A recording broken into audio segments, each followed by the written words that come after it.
Welcome to the Alchemy for Authors podcast. I'm your host, Jo Buer. If you're an author, aspiring author, writer, or wordsmith, you're in the right place. Join me as I chat with authors and industry professionals and share my own experiences with using manifestation and mindset practices to supercharge our writing lives. We'll explore ways to overcome writer's block and imposter syndrome.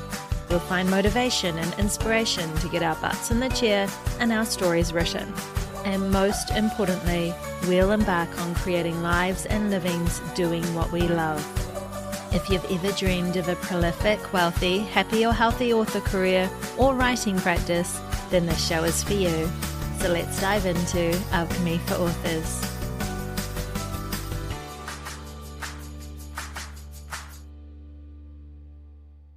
Hello, my lovelies. Welcome to my first mini in-betweenisode of Alchemy for Authors, henceforth called a Minisode. I had mentioned I wanted to give this format a go in episode 70, Manifestation Practices for the New Year. There'll be much shorter solos in between my regular episodes. They won't necessarily be in between every full episode, just as inspiration strikes. But here we are, inspiration has struck. I want to talk briefly about author envy. I'm sure somewhere along the way you've felt this. Maybe it hits you as comparisonitis, jealousy. I mean, you work hard, you're doing all the things, and yet why is that person with far fewer books kicking your ass? Or maybe it just shows itself, as it does for me, as that unexpected ick that creeps up out of nowhere, and no matter how hard you try and push it down, it makes you wonder if maybe in some way you're just not cut out for this author thing. Yeesh.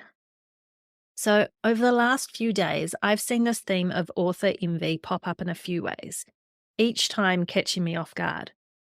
It was just through interviewing and just generally chatting with amazing authors, full-time authors, talking about their goals and their plans for the year ahead, and me knowing that I'm going to have to pull back on my long list of exciting projects for the year because, well, I have a very time-consuming day job. I also felt it in the reminder that the first year of starting a new job in the past hasn't proven itself all that conducive to me getting many books written. I saw author envy pop up in hearing an incredibly prolific author who's published over 100 books lament that she envied those of us booked to attend signing events this year. She'd never done one.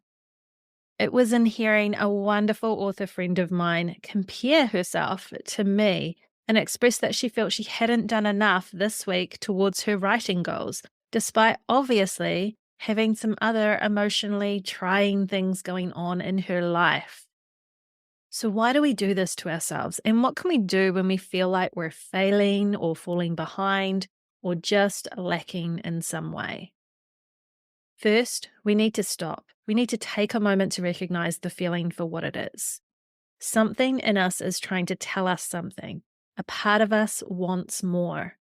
The power of envy is in its ability to help us redirect our attention if we're willing to listen.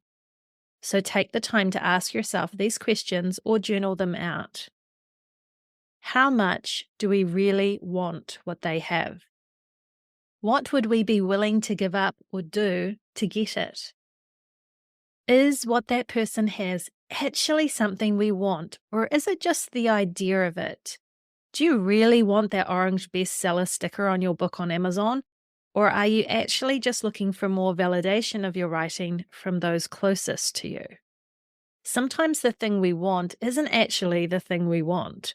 Sometimes we're actually just wanting the feeling we think having that thing will give us. So once you've worked out what it is that you really want, what small thing or what small steps could you take today to move that needle closer to it?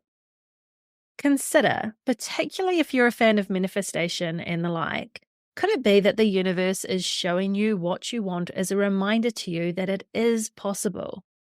I've heard one popular practitioner of manifestation say that it's actually the universe telling you that what you desire is on its way to you. So notice it and appreciate the moment. Yes, please, I'll have that too, thanks. Remember to also give yourself grace in the moment. You're human. It's okay to feel those jabs of envy and comparisonitis. It's normal to compare yourself to others from time to time. Just don't dwell there. Nobody has it all together. We're all just doing the best we can with where we're at. And there's always someone seemingly doing this life thing and author thing better than us. But we also know that just like with the characters we write in our stories, there is always more going on under the surface. What people project to the world is never the whole story. And even as you feel author envy arise, know that someone is out there feeling that same thing towards you. If it helps, take a moment and list out all those things you've achieved and are proud of, big and small, since starting this wonderful and crazy creative path. I bet you've achieved more than you realize. Your author envy is that part of you, your higher self, or whatever you may call it, begging for your attention, asking you to re-examine what is and isn't working for you, showing you the possibilities available to you in the guise of someone else's achievements. Thank that feeling in the moment. Tell the universe, yes, please, I'll have what they're having, thanks. And lastly, remember that you are exactly where you need to be. Where you're supposed to be right now in this moment. You may not know why, but where you're at is where you're at. I truly believe there's a reason and purpose for everything. Where you're headed, my friend, well, that is completely up to you. So I hope you've enjoyed today's minisode. Rating, reviewing, tagging me on Instagram, or sharing this with a friend is always greatly appreciated. Also, you can DM me on Instagram at Jo Buer Author or Alchemy for Authors and let me know your thoughts on including more of these future minisodes. Next week, I will be back with a regular full episode and it's a goodie. So until then, my friend, happy writing.